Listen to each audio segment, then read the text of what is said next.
Jangan lupa subscribe channel TV9 Lombok News dan nyalakan notifikasinya.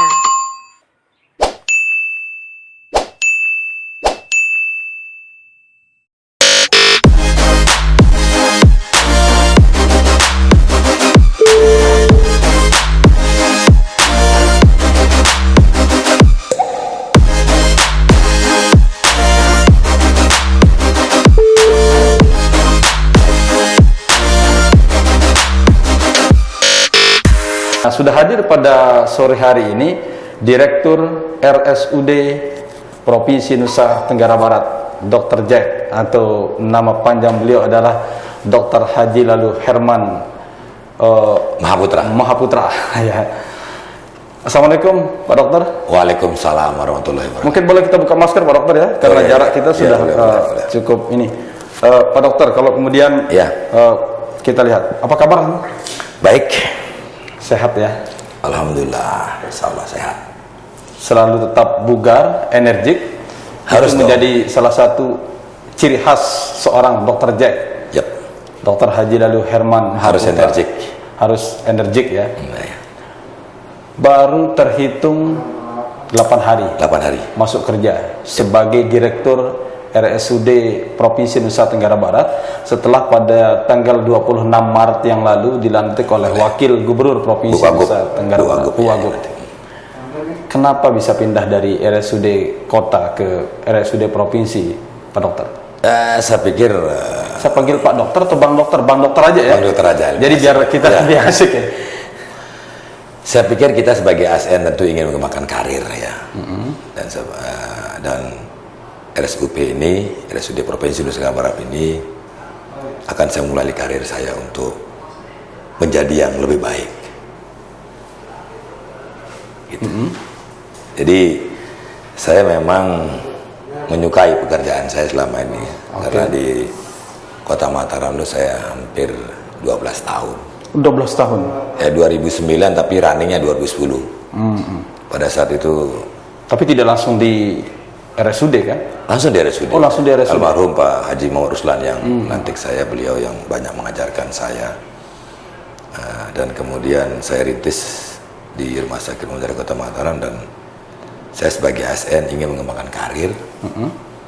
Dan RSUD Provinsi Nusa Tenggara Barat inilah tempat saya akan memulai karir saya untuk selanjutnya. Hampir 12 tahun bertugas di RSUD Kota Mataram. Ya. Dan membawa RSUD Kota Mataram menjadi tipe B sekarang. Alhamdulillah. Tipe B ya. Kelas B. Kelas B. Ya, kalau rumah sakit kelas. Yang kelas B yang seharusnya memang ini terbilang rumah sakit yang tidak lama dibandingkan dengan rumah sakit lain. RSUD Kota Mataram dalam waktu 3 tahun saya bisa menetapkan menjadi kelas B. Saya pikir ini ya hal yang luar biasa ya. Karena pada saat itu peningkatan kelas itu tidak mudah dan banyak syarat-syarat, tapi saya pikir kita yang di daerah itu lebih bisa membaca kondisional dan itu kita komunikasi dengan kementerian saat itu dan saya pikir tidak ada yang tidak bisa. Semua bisa? Bisa semua, nggak ada yang sulit, semua bisa. Hanya kita ya terlalu berandai-andai. Jadi mungkin karena kita yang terlalu mempersulit diri Bang ya. Pertama itu, kemudian kita daerah itu jangan pernah ciut dengan kalau melihat bagaimana perkembangan rumah sakit khususnya di Jawa ya dan di Jakarta gitu ya. Kementerian itu kan secara umum buat regulasi ya. Kementerian Indonesia, Kesehatan, bukan Kementerian Jakarta begitu ya. Kementerian Kesehatan. Ya, pada saat itu memang salah satu persyaratan rumah sakit itu adalah bagi tempat tidur harus 200 tempat tidur bed. Nah ini yang saya ubah, jadi mindset berpikirnya bahwa kalau kita memiliki sumber daya manusia yang banyak, tempat tidur itu gampang kan, tinggal punya duit, tinggal beli tambah. Tapi bagaimana mengelola, manage sumber daya manusia itu. Itu yang saya balik mindset seperti itu. Dan alhamdulillah pada saat itu kita mendapat visitasi 2 kali kunjungan jadi rumah sakit kelas B. Kelas B. Jadi itu menjadi salah satu prestasi. Ya, itu terobosan saya yang pertama ya. Sekarang kan janjinya Bang Jack nih kalau saya perhatikan begitu selesai dilantik diwawancara oleh teman-teman wartawan, gaspol nih, nggak ada rem-rem, nggak ada rem, gas habis. gaspol, gas habis ya. Karena kalau pemirsa tahu Dokter Jack ini selain sebagai seorang dokter, hobinya itu ngegas. Ya, Ngegas hobinya Bang, ya? hobi banget malah. Hobi ngegas. Hobi banget ya. Iya. Jadi Pekerjaan pembalap ya. klub Hobi dari motor rumah sakit. pembalap ya. Jadi makanya beliau langsung gaspol. Iya, iya. Gaspol, apa yang mau digaspol di rumah sakit? Kalau saya sudah jelas mendapat mandat dari Pak Gubernur dan Ibu Wakil Gubernur menjadikan rumah sakit umum daerah Provinsi Nusa Tenggara menjadi lebih baik. Artinya yang baik kita tingkatkan yang baik, lebih baik lagi, yang kurang kita jadikan lebih baik. Kita tahu bahwa dalam sisa kepemimpinan Bapak Gubernur dan Ibu Wakil Gubernur itu 2,5 tahun. Oke. Tidak ada kata lain, saya sebagai direktur, sebagai anak buahnya harus sukses membawa NTB lebih gemilang. Gemilangnya saya di Rumah Sakit Umum Daerah Provinsi Nusa Tenggara Barat akan saya jadikan pelayanan publik yang gemilang. Gemilang itu luas banget. Oke. Gemilang itu harus hebat. Tidak ada ceritanya gemilang itu suram, tidak ada. Gemilang ya gemerlap. Terang Sukses, benderang. terang benderang, Sukses, kuat sukses. gitu ya. Apalagi sebentar lagi event MotoGP. Ini lagi saya konsep besar saya di situ, mau grand design bagaimana nanti kita Nusa Tenggara Barat ini harus menyiapkan betul sistem kesehatan terkait dengan event MotoGP. Oke. Itu salah satu janji Bang Jack begitu selesai dilantik adalah persiapan untuk Ya, harus. MotoGP, Harus. kemudian meningkatkan atau menaikkan kelas RSUP Jadi kelas A. provinsi menjadi kelas A yang sekarang kelas B. Kemudian yang ketiga adalah apa? Lupa saya satunya. Yang terpenting menyejahterakan karyawan dulu. Mesejahterakan karyawan dulu. Itu yang pertama. Oke. Tanpa sejahtera kita nggak bisa berlari. Bagaimana mau ajak karyawati, staf berlari, perut lapar, mungkin itu. Yang ada malah tidur. Tidur malah balik kanan. Gitu.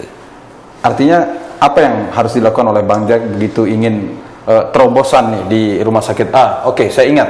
Yang ketiga itu adalah Medical tourism. medical tourism. Ya, itu juga akan Janjinya. kita lanjuti karena kemarin. Tapi saya ingin sebelumnya satu-satu dulu Bang. Sebelum kita masuk ke tema topik utama kita kaitan dengan bagaimana kemudian tips sehat dan tetap produktif selama bulan puasa. Saya ingin singgung ini dulu untuk sebagai awal pembuka kita di segmen pertama ini. Oke. Seperti menaikkan kelas dari kelas B menjadi kelas A di RSUD Provinsi Nusa Tenggara Barat. Terobosan apa yang ingin dilakukan untuk mempercepat, menggenjot kemudian peningkatan kelas itu, Pak? Jadi begini ya, sebuah rumah sakit sebenarnya hal yang terpenting bagi sebuah rumah sakit yang merupakan instansi pelayanan publik itu bagaimana memberikan pelayanan ke masyarakat. Itu yang penting.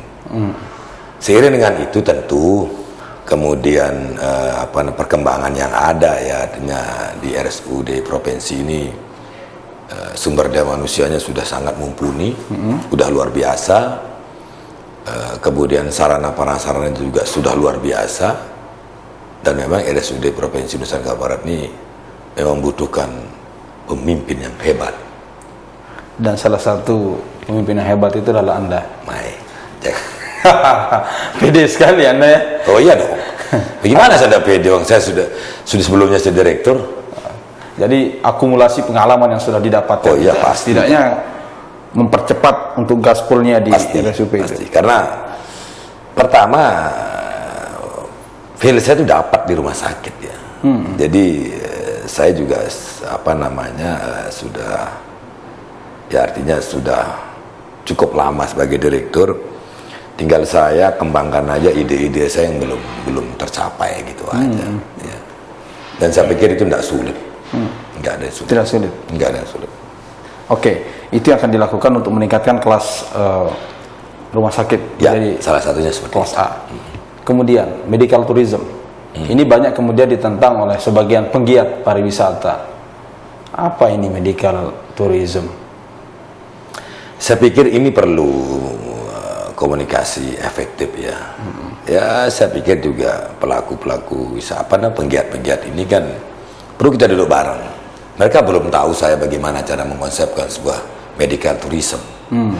Saya pikir ini perlu kerjasama, perlu mitra yang baik, dan tentu konsep yang baik dalam menyampaikan kepada teman-teman pegiat wisata. Agar pemahamannya lebih detail ya. Saya pikir, saya juga sering berdiskusi dengan teman-teman pegiat wisata, PHRI dan sebagainya. Saya bolak-balik kok, dan mereka alhamdulillah menyetujui. Artinya kan itu akan ada implikasinya ya, karena terus terang Nusa Tenggara Barat ini kan 10 destinasi wisata di luar Bali. Jadi kita bisa menjual wisata ini tentu dengan backup kesehatan. Saya punya konsep bagaimana medical tourism ini berkembang. Tentu kita juga tidak bisa bekerja sendiri provinsi. Tentu kita akan menggandeng kabupaten-kabupaten yang memiliki pusat-pusat wisata seperti Lombok Utara, kemudian Lombok Barat, Lombok Timur nantinya tentunya. Ya, itu kita akan dilibatkan semua. Libatkan semua, harus dilibatkan semua, karena mereka yang punya potensi. Kita nanti akan menjadi leadingnya gitu loh ya. Gitu. Mungkin di lain waktu kita akan bahas secara detail kaitan dengan medical tourism itu. Tapi ini ada satu pertanyaan Bang Jack. Satu pertanyaan dari penonton dan masyarakat adalah, nama Bang Jack kan Haji Lalu Herman Mahaputra. Dari mana dapatnya gelar Saya ini Sasak asli. Kalau orang Sasak matanya kecil, saya termasuk mata orang kecil ya. Tidak normal seperti orang lain ya. Makanya kalau orang Sasak itu kalau mata kecil disebut kejes. Kejes itu kemudian dipelesetkan menjadi Jack. Ya, itu mungkin ya tergantung yang manggil ya. Ada yang manggil kejes, ada yang manggil Jack. Saya pikir nanti aja menanggapi itu ya. Akhirnya kemudian terkenalnya justru orang lebih mengenal dengan Jack. sebutan Dr. Jack. Ya, bahkan saya punya dekan Fakultas Kedokteran dulu juga Jack. Dipanggil Jack. Ya, bahkan dulu almarhum Pak Ruslan dalam menandatangani SK saya sebagai direktur pertama itu sempat ditolak karena nama saya berbeda sama SK ya. Artinya Dr. Jack begitu. Iya, tapi luar biasa beliau itu ya. Yang beliau baru kemudian direvisi dengan nama aslinya. Ya. Itu. Jadi sempat pada saat itu. Siapa yang pertama menyematkan itu dulu? Saya mengangkat saya direktur di RSUD Kota Mataram almarhum. Enggak, yang menyematkan nama Jack. Nama Jack. Nama Jack nama pergaulan aja. Pergaulan. Nama pergaulan. Antar sama klub. Ya, enggak, dari kecil. Oh, memang dari kecil, bukan saya besar di Mataram. Bukan karena menjadi seorang direktur baru namanya Jack. Enggak, saya dari kecil sudah panggil Jack. Kemudian kuliah Jack terus. Ya udah nama pergaulan Jack. Oke, Bang Jack. Setahu saya Bang Jack kan orang Islam nih. Ya. Kita masuk ke topik Haji loh saya ini. Iya, Haji Lalu. Iya, Haji Herman Lalu. Mahaputra. Jadi bukan mahasiswa tapi Mahaputra. Iya, mahasiswa ya, Mahaputra. Yang namanya Maha itu selalu lebih dari besar. Iya. Maha. Bang Jack, sebentar lagi kan kalau tidak salah hampir 6 hari lagi kita akan melaksanakan ibadah puasa bulan Ramadan. Ya, kita tahu di provinsi NTB ini adalah penduduk dengan mayoritas Islam. Ya. Kerap kali kemudian perayaan hari besar seperti bulan Ramadan ini selalu disambut sukacita dan kental nuansanya. Ya, udah budaya kita ya. Banyak kemudian orang ingin mengetahui bagaimana sebenarnya cara kita nanti di bulan puasa tetap sehat dan tetap produktif. Apa kira-kira kiat-kiat yang bisa dibagi oleh Bang Jack sendiri kepada pemirsa kita? Sehat itu luas. Jadi sehat itu tidak hanya memikirkan dari makanan. Bagaimana memanage pikiran, hati. Baru kemudian diajukan dengan makanan yang bergizi. Itu aja. Artinya sehat itu membutuhkan pikiran dan hati yang Oh iya dong. korelasinya, kuncinya seperti apa itu, Bang? Positive thinking, ya. Kemudian banyak bersyukur, ya. Tidak merugikan orang lain, tidak punya pikiran yang negatif. Jadi saya pikir itu sudah menuju ke arah sehat ya. Oke. Ya, dan kemudian Kalau ajupan artinya tambahan makanan itu ya haruslah ya. Makanan bergizi, tidak harus yang berlebihan tapi kualitas lah. Tapi juga ini bukan hal yang mudah untuk kita Tapi ini menarik dulu banyak. Sebelum kita masuk ke makanan yang bergizi, kaitan dengan pikiran dan hati ini. Iya. Nah, karena mungkin banyak yang tidak tahu, banyak yang di luar sana masyarakat kita justru berpikir bahwa untuk sehat itu adalah hanya asupan nutrisi, makanan yang sehat. 4 sehat 5 sempurna lah. Iya, itu teorinya. Tapi justru teori idealnya begitu.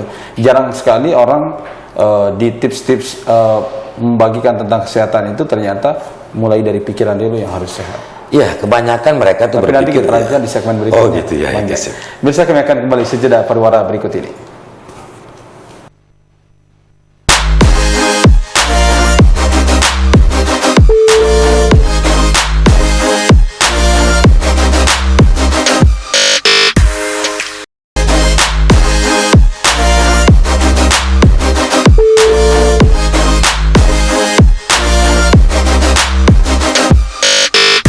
Oke, masih bersama Bang Jack di Speak Up Podcast pada sore hari ini. Bang Jack, seperti di segmen pertama tadi kita bicarakan sebenarnya sehat itu kita mulai dari pikiran dulu sebelum masuk ke makanan nanti. Meskipun nanti di bulan puasa kan, karena kita tahu ya saat ini pandemi COVID-19, kemudian ini puasa untuk yang kedua kalinya.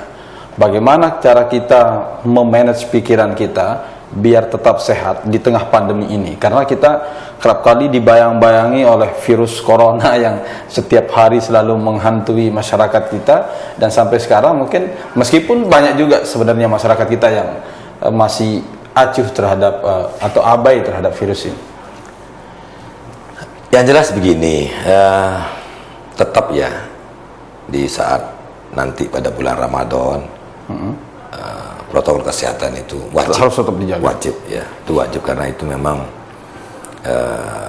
salah satu senjata kita ya untuk bisa terhindar dari COVID-19 ini. Nah, terkait dengan bagaimana menyiasati di bulan Ramadan, kalau saya emang berpikirnya berbeda ya. Kalau saya itu di pikiran semua. Kalau pikiran kita tenang ya, kita bersyukur dengan apa yang ada ya, kemudian itu yang meningkatkan imunitas kita. Kalau kita sehat ya, kalau kita sehat cara berpikir, sehat di hati, nasi bungkus saja kita bisa sehat kok. Sekarang mau makan enak kalau pikirannya masih ibaratnya masih blunder gitu ya, tidak akan sehat lah. Itu kuncinya adalah pikiran bagaimana memanage pikiran, bagaimana memanage hati gitu. Tapi kan selama ini kita ditanamkan dalam kehidupan kita ini bahwa hidup sehat itu harus selalu makanan yang sehat. Bagaimana cara merubah mindset kita dari awal, merubah mindset itu bahwa semua itu bersumber dari pikiran, bukan apa yang kita masukkan ke dalam tubuh kita ini. Makanan sehat, makanan bergizi itu mudah untuk diucapkan. Tapi bagaimana dengan saudara-saudara kita yang tidak mampu? Saya pikir di kampung-kampung itu mereka itu sehat-sehat, walaupun makan ubi kuat-kuat, meskipun setiap hari bergumul dengan tanah. Karena mereka tidak banyak mikir. Jadi yang dia pikirkan, dia bangun pagi, dia sholat, dia pergi ke kebun, sabede kebon, sabede bangkat, dok bangkat, ulek pada tengah hari, mangan, sholat, apa yang jadi pikiran. Kalau makanan itu relatif, penunjang lah ya, pendukung, relatif. Nasi bungkus orang sehat, nggak mesti orang makan di restoran itu lebih sehat. Saya tuh nggak suka makan di restoran, saya senangnya makan di pinggir-pinggir PKL. Kuncinya di brain, kepala. Bagaimana manage pikiran ini, bagaimana memanage hati ini. Nah, itu yang saya maksud Bang Jack. Bagaimana kita mengawali yang kita kan sudah pikiran kita itu semacam sudah terprogram begitu, bahwa untuk sehat itu kita harus berolahraga, kita harus makan makanan yang sehat, kita harus menjaga pola tidur, menjaga pola makan, dan menjaga semuanya. Iya. Nampaknya ribet sekali untuk kita memahami untuk hidup sehat ini. Dan ternyata apa yang kemudian disampaikan oleh Dr. Jack, semua berawal dari pikiran. Pikiran, sederhana. Orang mau sehat itu pikirlah kan yang sehat. Makanan, olahraga ya. Kalau olahraga kan saya pikir semua orang itu juga berolahraga. Berjalan juga Olahraga. Ngelin itu juga olahraga. Jadi olahraga itu Tidak mesti harus angkat barbel ya. Ya, enggak. Malah over exercise itu malah menjadi kesehatan yang kurang baik ya. Jadi normatif aja. Juga kalau olahraga itu melihat usia ya. Jangan sampai usia tua tapi di over exercise, seperti futsal, seperti anak muda ya beda ya. Badan itu nggak bisa dibohongin. Iya. Tapi ya sekali lagi, Apalagi usia ya. Pikiran. Iya. Itu aja. Kalau kemudian semua bersumber dari pikiran, murah dong. Oh ya, sehat itu kan tidak mahal. Karena kan banyak orang kemudian mengatakan sehat itu mahal. Relatif kalau saya. Yang mahal itu ya mungkin kalau dia minum obat atau makanannya ini kita bicara itu sehat itu kan general. General. Nah kalau orang miskin bagaimana mau makan yang 4 sehat 5 sempurna lah gitu. Nggak jauh lah. Kita berbicara realistis saja. Artinya kita tumbuhkan pemikiran yang sehat. Kalau sudah kita punya pikiran sehat, insya Allah kita akan sehat. Triknya dari Dr. Jack? Trik dan tipsnya di awal-awal ini kita untuk berpikir sehat itu seperti apa? Artinya memandang sesuatu itu dengan pandangan yang positif. Positif aja. Dan itu tidak mudah dilakukan sama orang. Ya, kadang-kadang kita kerap kali bisa berpikir positif ketika sesuatu yang menimpa kita itu adalah sesuatu yang baik-baik. Tetapi ketika menurut pandangan mata kita itu kurang berkenan dengan hati kita, kerap kali pikiran-pikiran negatif itu muncul. Iya, manusia memang seperti itu. Saya pun juga tidak mudah melakukan atau menuju situ. Tapi paling tidak saya akan kita berani mencoba untuk itu. Itu. Karena saya pikir kalau indikator kesehatan ini kan terlalu banyak ya. Ya. Artinya hal-hal yang mudah lah yang kita bisa lakukan yang tanpa biaya. Berpikir itu tidak biaya kan. Murah sekali. Dan gratis. Gratis lagi. Iya kan? Kalau sudah sakit berobat, nah itu mahal ya. Butuh asuransi. Ya, nah, kalau orang berpikir, bermimpi itu bermimpi yang sehat bagus. Ya kan? Pokoknya bagaimana mengarahkan pikiran ini menjadi pikiran yang positif. Insya Allah yang lain itu akan mengikuti. Kalau kita berpikir positif, kemudian saya juga akan tumbuh dengan baik ya. Karena ada korelasinya langsung dengan. Iya, karena berpikir manusia itu harus berpikir. Kalau tidak berpikir sekian juta sel yang mati per hari. Jadi kalau saya berpikirlah positif. Justru semakin berpikir, semakin bekerja, sel-sel dalam tubuh kita iya, semakin kan sehat. diberikan stimulus gitu. Jadi sudah diatur sama Allah itu. Kalau kita berpikir positif, pasti kita juga akan mendapatkan positif. Kalau kita berpikir negatif, nantinya juga akan mendapatkan negatif. Sederhana hidup ini. Sederhana. Nggak usah terlalu dibuat ribet gitu loh ya. Kita saja manusia yang meribetkan gitu loh. Suka meribetkan diri. Iya, kalau saya tidak suka ngeribet. Ini baru pertama saya berbincang dengan seorang dokter, direktur RSUD yang tidak terlalu pusing dengan hal-hal yang mungkin. Hidup itu sudah diatur sama Allah. Takdir, jodoh, rezeki. Nggak bisa, udah. Itu sudah. Nikmati saja. Nikmatin aja kayaknya. Kayak saya sekarang direktur, saya nikmatin. Terlalu bodoh saya, kemudian berpikir negatif saat ini. Begitu saya dapat amanah dari Pak Gubernur dan Bu Wagub, saya gas ada, saya kerja. Saya harus prestasi. Jadi saya tanamkan di kepala saya, harus prestasi. Karena kita ini kurang membudayakan budaya prestasi. Itu yang kita kurang. Selalu kita ingin mengalah. Karena kita dikasih amanah terlalu mikir mau ini mau itu, ya udahlah, syukurin aja yang begini, ya kan. Jadi tapi jangan bodoh gitu aja. Kalau saya nggak suka sama orang bodoh gitu aja. Jadi saya selalu berpikir positif. Saya cari, saya gali. Ilmu harus dicari, belajar dari banyak lah kalau belajar. Mungkin kita bisa berpikir positif kalau kita tidak belajar begitu. Iya, pasti ada lah, harus ada basicnya. Nggak bisa kalau nol putul, nggak bisa. Dan sudah punya basic, tinggal kita mengkolaborasikan ide-ide ini. Dan tentu juga yang terpenting itu adalah kalau di direktur ini harus membangun mitra komunikasi baik dengan stakeholder yang lain, dengan OPD-OPD yang lain. Nggak mungkin lah kita bisa hebat sendiri. Di situ ada mitra-mitra OPD yang lain, kan gitu. Dan pikiran positif itu justru melahirkan tindakan-tindakan yang positif. Ya, pasti kalau itu. Dan mengeluarkan aura positif. Begitu. Pasti. Dan itu pasti hasilnya top. Gitu. Oke.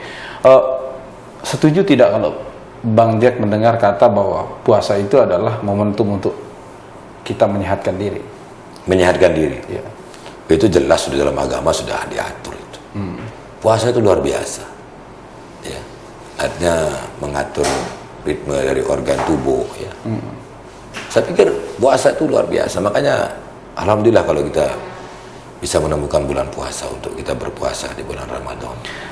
Masih banyak tapi tidak sedikit di luar sana, Bang Jack, orang mungkin berpikir berpuasa itu melelahkan, kemudian berpuasa itu bisa bikin lemas, puasa itu kadang mengurangi tingkat produktivitas kita.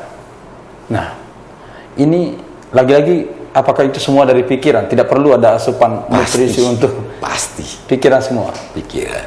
Sekarang kita membuat susah atau mau bermudah. Puasa itu ya pertama itu luar biasa kita. Ketemu di bulan Ramadan itu luar biasa. Jangan hilangkan momentum itu. Kemudian lapar, ya memang seperti itulah. Jadi bukan arti lapar itu kemudian akan menghambat aktivitas, tidak produktif, itu salah. Nah nanti diatur lah. Misalnya pas sahur nanti kan, sahur dengan yang manis-manis, yang bergizi. Penting juga itu. Oh penting. Meskipun harus berpikir positif, asupan nutrisi ya, itu juga penting. Kan itu intake ya, intake-nya artinya itu. Tapi juga kan kita tidak bisa kemudian apa pesan-pesan ini bisa disiapkan oleh saudara-saudara kita yang tidak mampu. Ya. Bagi yang mampu ya silahkan. Silahkan mampu. Tapi kalau tidak mampu, bantulah dia yang tidak mampu gitu. Oke. Ya. Saya bisa masuk di berpikir positif itu banyak. Tapi di segmen berikutnya kita ingin bicara bagaimana cara pola kita pertama mengatur pola istirahat kita di bulan puasa, karena kerap kali kita selalu bergadang di bulan puasa ini. Tidur mungkin larut malam, kemudian bangun jam 3, jam 4 untuk kita sahur, kemudian paginya tidur lagi sampai jam 10, jam 11 baru bangun. Kan puasa justru menjadi momentum untuk bermalas-malasan. Ya. Tapi di segmen berikutnya banyak kita akan lanjutkan. Bisa kami akan kembali sejeda pariwara berikut ini.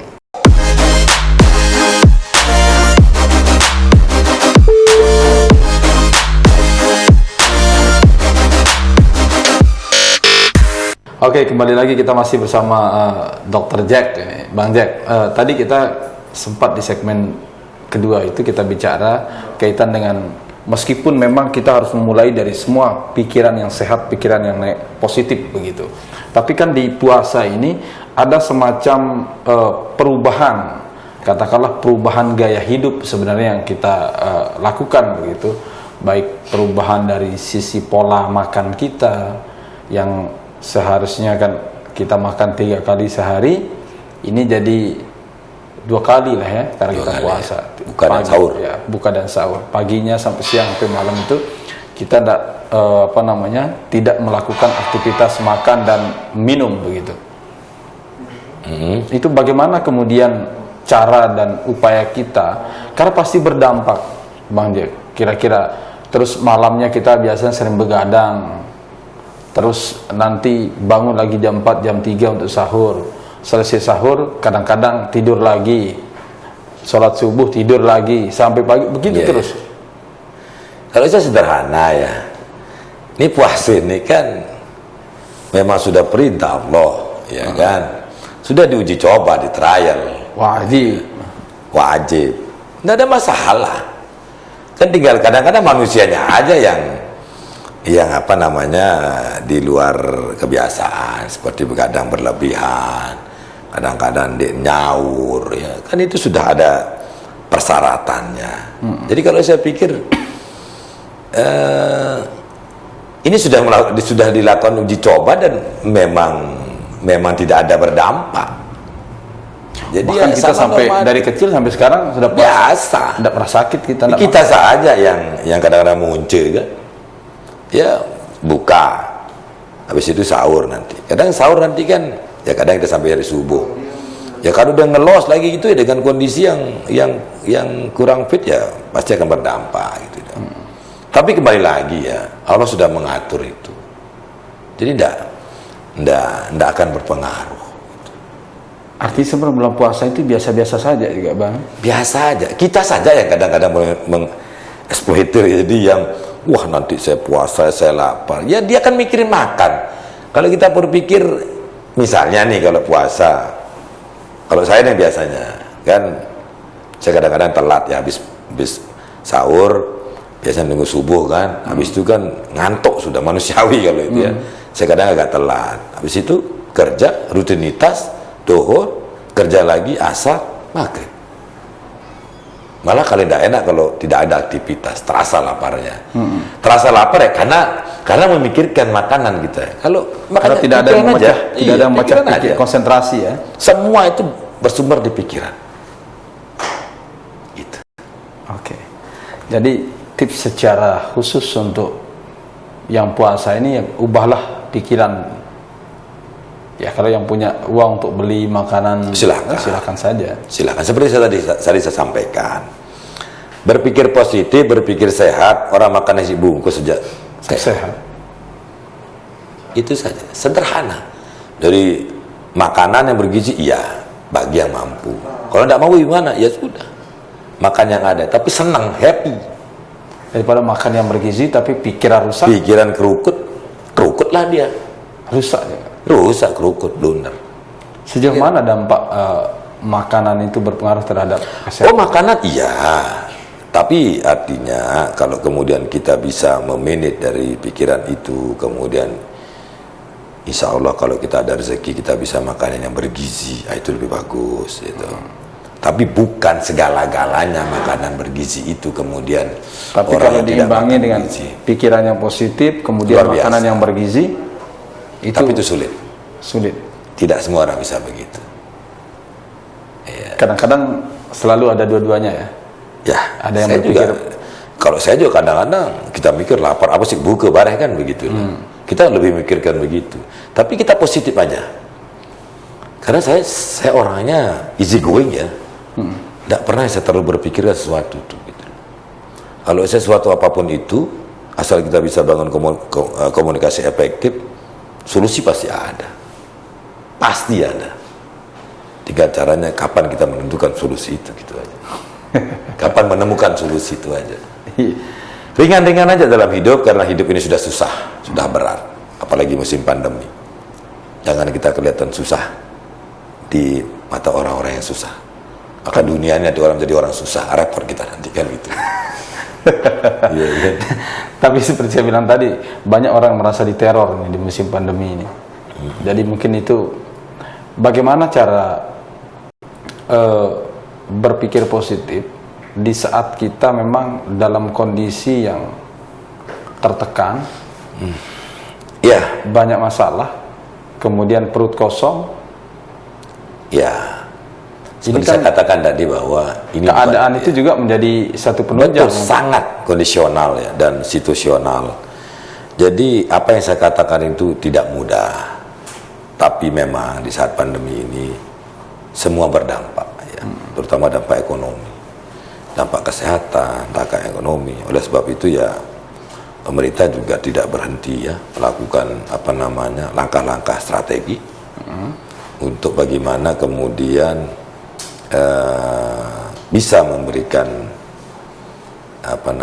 layanan kesehatan, kemudian menggiatkan ekonomi.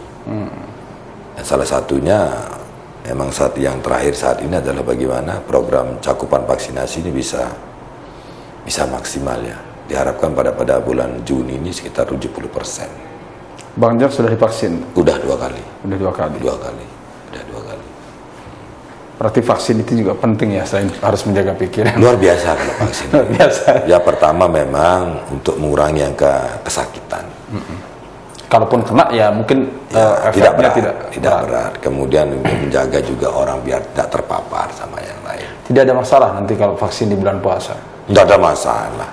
Ini kadang saya juga ingin menitip pesan kepada semua masyarakat ya, terutama yang belum mengetahui bagaimana dampak dari vaksin ini di bulan puasa. Itu sangat tidak berdampak. Ya, jadi vaksin ini ya istilahnya itu untuk kesehatan kan. Ya, untuk kesehatan kita dan kemudian untuk kesehatan orang lain juga gitu loh. Maka saya berpesan bahwa segeralah mengunjungi paskes yang terdekat untuk melakukan vaksin kan itu. Karena gratis juga. Iya, gratis juga dan memang diharapkan terutama yang lansia ya. Lansia ini bahkan strategi yang baru lagi ini kita menggunakan teman-teman ojek. Jadi teman-teman ojek ini membawa pasien-pasien lansia. Itu kerjasama? Iya, nanti akan bawa pasien lansia kemudian dia gratis vaksin. Karena yang divaksin kan target utama adalah lansia, kemudian pelayanan publik. Itu ya. Dan sekali lagi kita tekankan vaksin itu tidak berbahaya meskipun di bulan puasa. Tidak berbahaya. Jadi silahkan vaksin. Tidak ada masalah. Jangan berpikir begitu suntik terus palang apa enggak lah. Itu hoax itu semuanya, enggak ada itu. Iya. Kalaupun ada dampaknya ya enggak ada dampak. Tapi banyak katanya yang bereaksi begitu selesai. Ya, itu kan hoax. Ya enggak ada itu. Saya pastikan udah enggak ada. Kalau ada kan sudah dilakukan uji klinis 1-2. Saya pikir tidak ada masalah. Kita pakai vaksin Sinovac. AstraZeneca belum? AstraZeneca kalau di Jawa Timur udah masuk, kalau di NTB belum. Kalau di kita belum? Belum NTB. Masih ada. Jadi Bang, sekali lagi kita ini menjadi satu stressing point di diskusi kita pada sore hari ini adalah bagaimana kemudian mau di puasa, mau tidak puasa, hari-hari biasa, bahwa pola yang paling penting itu adalah bagaimana mengatur pikiran, bukan hanya mengatur pola makan. Tidak, mengatur pikiran itu yang terpenting. Dan ini tidak mudah. Tidak mudah, tapi harus kita lakukan, kita coba. Mungkin itu yang perlu dilakukan oleh rumah sakit Bang. Ya. Artinya tidak hanya rumah sakit itu menjadi pusat berobat secara medis, tetapi juga pikiran yang di sisi lain diobati secara medis, tapi juga pikiran yang harus diobati begitu. Ya, dalam menangani. Ada mimpi ke sana nggak Bang? Ya, jadi begini, dalam menangani masalah orang sakit ya tentunya di rumah sakit. Itu kan kalau kita di rumah sakit kan kuratif ya. Kan ada juga di puskesmas itu preventif. Artinya kan lebih mencegah. Tapi kalau memang sudah berdampak kemudian sakit ya harus kita rawat.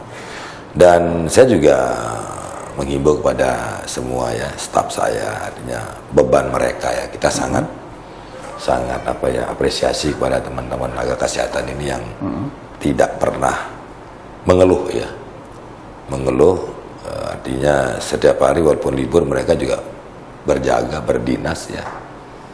Nah, kita memang sering saya selipkan kata-kata inilah ibadah kita gitu ya.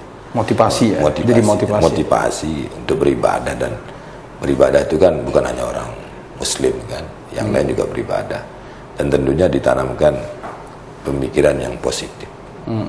Kalau mereka kemudian tidak kita berikan motivasi ya, dan kemudian mereka akan tertular dengan pemikiran-pemikiran negatif, wah susah kita nanti. Siapa yang akan merawat orang sakit itu? Tapi alhamdulillah, oleh sebab itu salah satu caranya untuk bisa mengaplikasikan pemikiran sehat itu berilah mereka sejahtera.